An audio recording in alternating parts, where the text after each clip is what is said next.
So as a leader, how often are you asked this question by folks on your team? So what's it going to take for me to get promoted? And if you're honest, how confident are you really in your answer?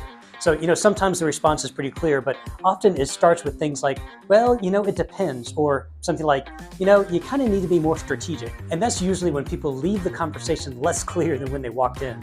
I once worked with an HR leader who summed it up perfectly. She said, we don't really have a talent problem, we have a role clarity problem. And that made so much sense to me.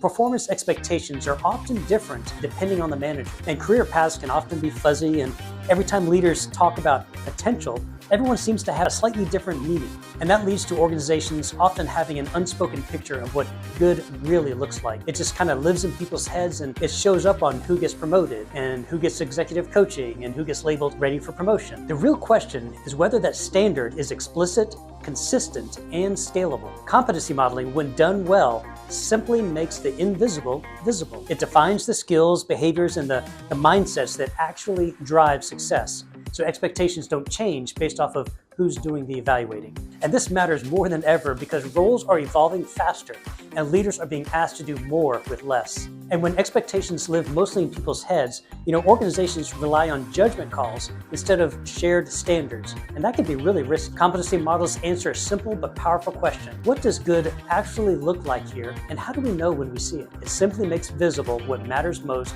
and gives leaders and employees a better way to act on it. Ask yourself this.